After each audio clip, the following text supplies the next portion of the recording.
पैसों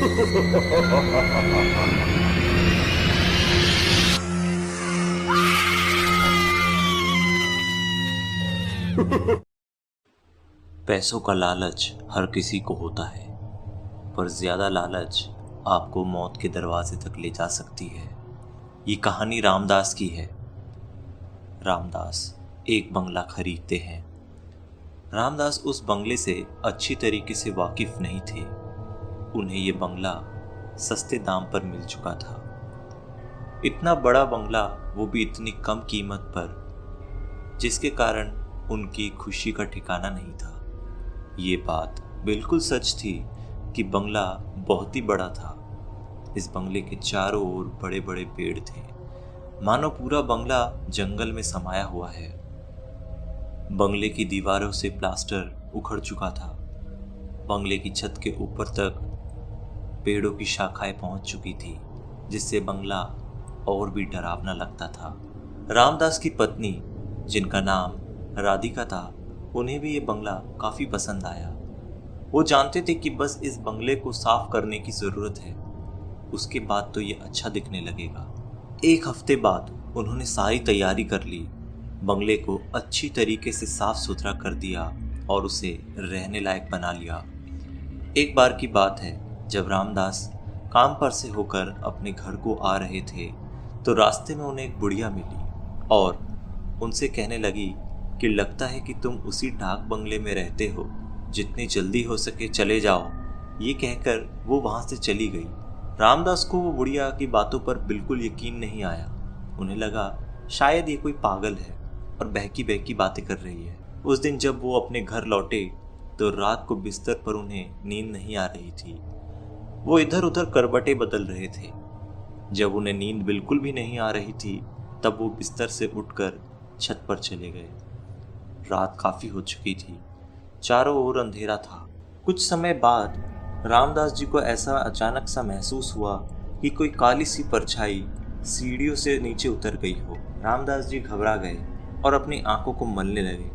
उन्हें लगा कि शायद ये उनकी थकान की वजह से है, इसलिए वो सोने चले गए।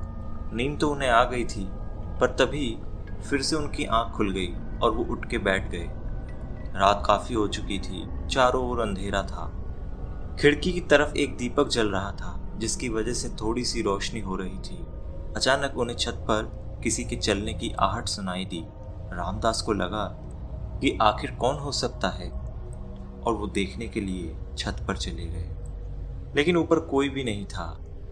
तभी रामदास जी ने अपना टॉर्च जलाया और इधर उधर देखने लगे। रामदास जी को अपने छत के कोने पर एक लकड़ी का बक्सा दिखा। उन्हें लगा कि आखिर ये बक्सा किसका हो सकता है, मुझे इसे खोलकर देखना चाहिए। उस बक्से की चाबी नहीं थी, इसलिए रामदास जी उस ताले को तोड़ दिया। ताले की टूटने की आवाज सुनकर उनकी पत्नी राधिका भी जाग गई और ऊपर छत पर आ गई। रामदास जी से पूछने लगी, अरे ये इतनी रात को ऊपर आप क्या कर रहे हैं, और ये बक्सा किसका है? रामदास ने कहा कि शांत हो जाओ, ये देखो बक्से में क्या है। बक्सा खुलते ही दोनों की आंखें फटी की फटी रह गई। उस बक्से में ढेर सारे सोने चांदी के गहने और जेवरात थे। कुछ समय के लिए तो उनके होश उड़ गए। वो अपनी आंखों पर यकीन नहीं कर पा रहे थे कि उनके हाथों इतनी बड़ी चीज लगी है। उन्होंने फैसला किया कि हम लोग बिना किसी को बताए आज रात यहाँ से चले जाएंगे। वो लोग रात को ही जंगल के रास्ते उस बंगले को छोड़कर निकल गए। वो जानते थे कि जो भी उनका सामान बंगले में छूट गया है, उससे कई ज़्यादा उनके पास है।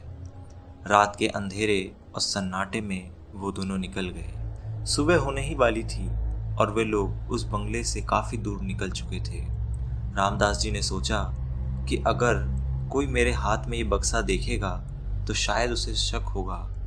ऐसा करता हूँ, इस बक्से को यहीं कहीं छुपा देता हूँ। और उन्होंने उस बक्से को एक गड्ढा करके उसमें डाल दिया और उसे मिट्टी से ढक दिया। थोड़ी दूर पर एक घर था, जिसमें जाकर वो दोनों रहने के लिए शरण मांगने लगे। वो घर भी एक बूढ़े व्यक्ति का था। उसने उन दोनों को रहने के लिए एक कमरा दिया। रामदास ने सोचा कि बस कुछ ही दिन की बात है, उसके बाद हम लोग पूरी तरीके से इस जगह को छोड़कर कहीं दूर चले जाएंगे। उस दिन पूरा दिन वो दोनों घर के बाहर नहीं निकले और रात को जब सोने के लिए बिस्तर पर गए तो इस बार राधिका को नींद नहीं आ रही थी। रामदास जी राधिका के सिरहाने सोए हुए थे और धीरे धीरे राधिका की आंख लग चुकी थी। अचानक आधी रात को जब राधिका की आंखें खुली तो उसके होश उड़ गए। राधिका ने देखा कि उसके सामने एक लंबी सी औरत खड़ी है और ढेर सारे गहने और जेवरात पहनी हुई है। उसका एक पैर कटा हुआ है और वो राधिका से कह रही थी कि वो गहने मेरे हैं। ये सब सुनकर राधिका जोर से चिल्लाने लगी। तभी रामदास की नींद खुल गई। उन्होंने राधिका से पूछा कि क्या हुआ, तो राधिका ने सारी बात रामदास जी को बताई। रामदास जी को राधिका की बातों पर यकीन नहीं हुआ और उन्हें लगा कि ये कोई बुरा सपना देखा होगा। रामदास ने राधिका को कहा कि चलो अब सो जाओ, कल बात करेंगे। जब सुबह हुई तो रामदास जी ने देखा कि राधिका की मौत हो चुकी है।